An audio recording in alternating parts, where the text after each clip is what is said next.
Hi guys, JT here, and today I'll be bringing you some information on the Humble Bundle Starlight Bundle of September 2022. To help you answer the question, should you buy it? Because this bundle is so big, I will talk about the 5 games that stood out to me in this bundle. If you want to know more about game deals, then feel free to like this video and subscribe to my channel. It really helps the channel out. So let's get into this. At number 1, we have Star Wars: The Force Unleashed Ultimate Sith Edition. A third-person action game based around the Star Wars universe that is not at all canon. Set after Revenge of the Sith, you start out by playing the Dark Lord, Darth Vader himself. You're leading your forces to Kashyyyk to deal with the revolting Wookiees and to find and kill a Jedi Knight which you have sensed. After murdering the Jedi, you discover that he left his son, Galen Marek, upon his death. Being the loving father that you are, you recruit Galen and start training him in the ways of the dark side, renaming him as Starkiller. You then take control of Starkiller and you're sent to hunt down and eliminate the Jedis who survived Order 66. I played this game back in 2008 on the Xbox 360, and I find it a joy to play through. You really feel like a powerful Jedi, slicing and force-pushing through a variety of enemies from Wookiees to Stormtroopers and also other Jedi Knights. You can also use the Force, and there are plenty of Force powers and lightsaber abilities to unlock, like Force Push, a lightsaber throw, and being that you practice the dark side of the Force, you have access to Force Lightning. Just to name a few. It is not like Jedi Fallen Order in that the game is more focused on action rather than the methodical saber swinging like a Souls-like. This game will bring you across several different locations within the Star Wars universe, like Kashyyyk, Felucia, and in the Ultimate Sith Edition you will also be visiting the snow planet Hoth from Episode 5, all beautifully rendered for a game from 2008. This game also has 2 endings, which encourages some replayability. Just note that the DLC missions, which is included in the Ultimate Sith Edition, follows on from the Dark Side ending.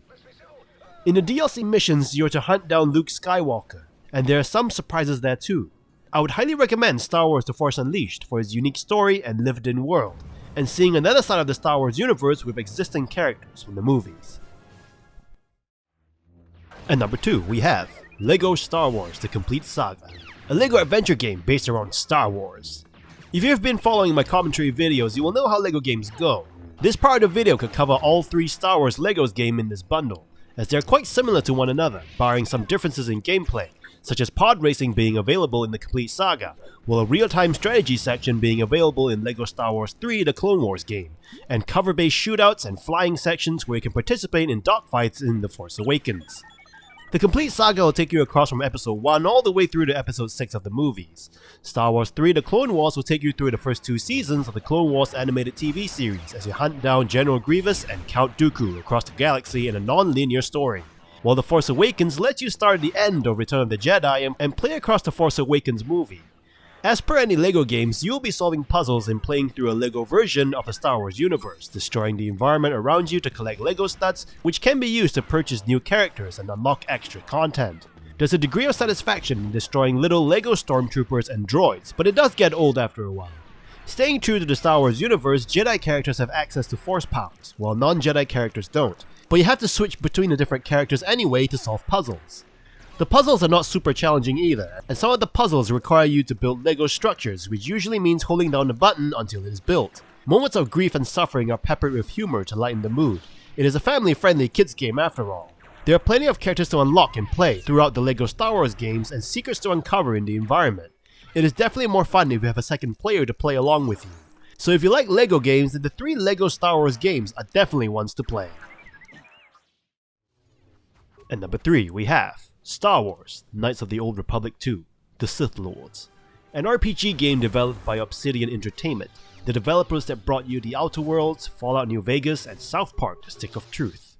Knights of the Old Republic 2 takes place a few years after Knights of the Old Republic 1, and the Sith has been crushing the Jedi left, right, and center.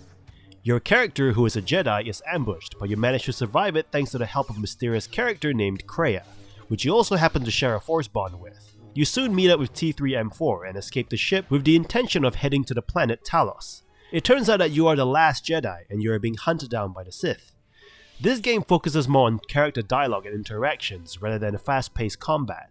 There are plenty of dialogue choices to make which will make a difference to your playthrough, and these choices can be in a grey area at times, making the story deeper where right and wrong aren't as clear. This game comes with an influence system as well, which you can lose or gain based on your dialogue choices with your party members. If you gain influence, you will build more trust with your party members. If you lose influence, they may just totally ignore you and won't even talk to you. The characters in this game are very unique, and they are a joy to talk to learn more about who they are and what their role is in the story, if you don't mind going through the dialogue. As an example, your character has a dark past, things that happened during the Mandalorian War, so that's something to look forward to discover on your own. There are plenty of quests and side quests to do as well as you explore the semi-open worlds across some huge maps. Combat is quite simplistic with no bombastic action and camera angles. It is more of a real-time turn-based combat system, but if you've played the first game, then this shouldn't come as too much of a surprise to you. If you like role-playing games with a great story and don't mind the dated graphics, then you will most likely enjoy this game, especially if you like Star Wars. At number 4, we have Star Wars Jedi Knight 2 Jedi Outcast. A first-person / third-person action game that will have you not start out as a Force-wielding Jedi or Sith. You play as Kyle Katarn, a former Jedi turned mercenary. Kyle has given up on being a Jedi after being tempted by the dark side in the last game. You have been sent on a mission by Mon Mothma to investigate a remnant outpost with your longtime friend Jen. However, things turn ugly very quickly and you are now needing to retrain yourself to be a Jedi to slice through stormtroopers and the Sith. First of all, this game is difficult, and it doesn't hold your hand much, which is quite common for games released during its time. Puzzles don't give you many hints, and you're expected to explore and find a solution on your own. The first part of the game, which lasts a few hours, can be slow going as you play a force-powerless Kyle, shooting down stormtroopers with your rifle, shotgun, and sniper rifle, all lasers of course, in first person.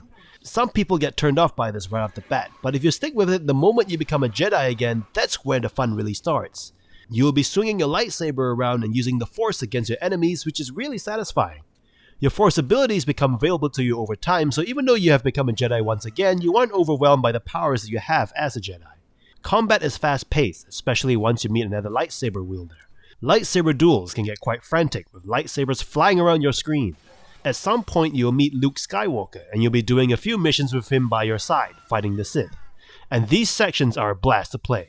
Players have said that this is a fantastic Star Wars game, as long as you can bear the first few hours when you are just another dude with no Force powers or lightsabers. At number 5, we have Aliens vs Predator Collection, a game where you play as 3 different species from the Aliens and Predator film franchise. There are 3 different campaigns that you can play through, one for each of the 3 species. In addition, the campaigns play very differently from one another. The first campaign is a campaign featuring the Marines, the human species. One of the 2 Marine ships is attacked and destroyed by the Predator ship. The surviving ship, which you are in, is ordered to land, and you are knocked out during the drop. When you regain consciousness, there is chaos all around you. You are then sent to several parts of the wrecked human colony, looking for survivors and getting systems back online. As the alien, you are Specimen 6, and you start out as a cute little chestburster. Once you're all grown up, you escape the facility that imprisons you, and your main goal is to return to the hive to join your other xenomorphs. As the Predator, you are being sent to investigate a distress call sent out by a young blood hunting party on another planet. After shooting down the Marine flagship Marlowe mentioned earlier, you go about locating the Youngbloods, ending the lives of Marines along the way. As mentioned, each campaign plays very differently from one another, with the Marines campaign being more of a traditional first-person shooter, so you'll be shooting your way through waves of xenomorphs and predators. The Alien campaign requires you to be stealthy as you pick off your enemies one at a time by chewing their faces off or by unleashing your facehuggers on them to chew their faces off. The Predator campaign also requires you to be stealthy as you use your various Predator weapons to set traps and strategically kill your enemies. Some complaints of this game is that the campaigns are very short, but the good thing is that it does leave you wanting more, which usually translates to the multiplayer mode, which was amazing during its heyday. But considering it is quite an old game, the multiplayer component of this game has very low population. However, if you don't mind a short campaign with some varied characters to play through, then I would recommend you give Aliens vs Predator a shot. This bundle is great for the LEGO Star Wars games and also for The Force Unleashed. It is especially great if you have some younglings to play the LEGO games with. Anyway, don't forget to like and subscribe, and I'll see you guys in the next video.